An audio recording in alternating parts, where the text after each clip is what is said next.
Thanks everyone so much for joining me today. I'm Julia from ITM Events. Today's video is just a little clip about some things that I'm learning about going virtual. Not necessarily for our clients at this point, well, for this video anyway, I will talk about that later, but just what it's going to take for us as event planners to step up and be at the level that we're going to be expected to be at in this virtual world that we're going to have to embrace for the next little while. So this morning, to set up my video just to do this, I am probably well within an hour of just trying to get set up for a very basic setup. And I know our AV guys are going to be like, see, I told you it takes a lot of time and it's a lot of work. I will have you know that I never doubted you, and that's why I have AV teams that I count on, because it is a world that I don't understand and I am absolutely not comfortable in. But right now, we're being forced to get comfortable and to learn. So the first thing I did, obviously when the pandemic first hit, was I joined a lot of Zoom meetings, which I didn't even have a Zoom account before that, right? Because I would get invited to a meeting, and our meetings were always done in person, or if they were being done virtually, I wasn't the one hosting and I was attending someone else's meeting. So all I had to do was click the link and in we went.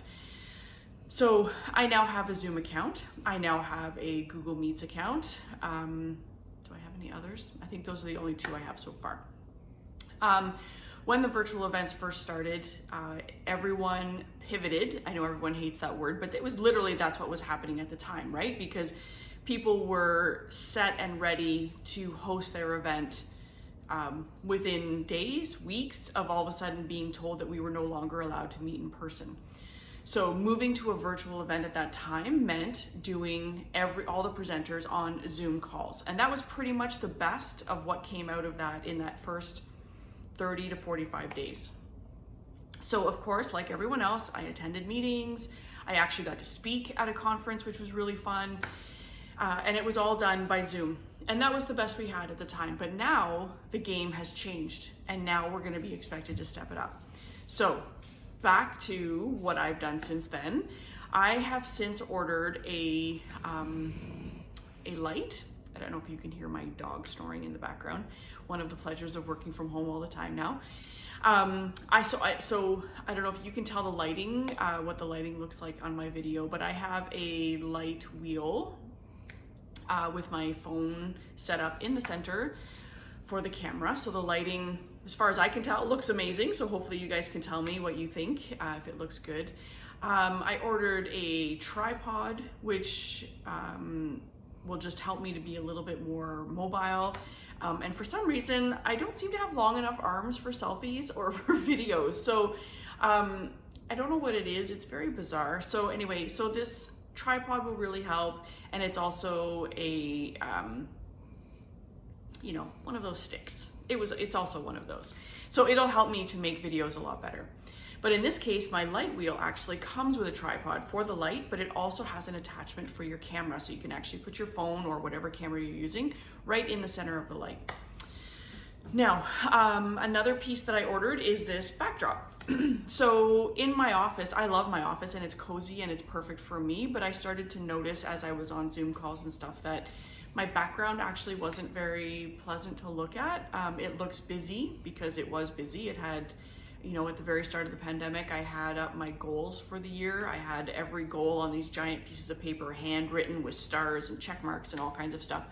I have 3 calendars lined up that have my marketing plan and my our event calendar and our financials, and so all of that was always in the background, which was a lot, and it was messy. So the more meetings I attended, I got to see that people were using these cool room dividers.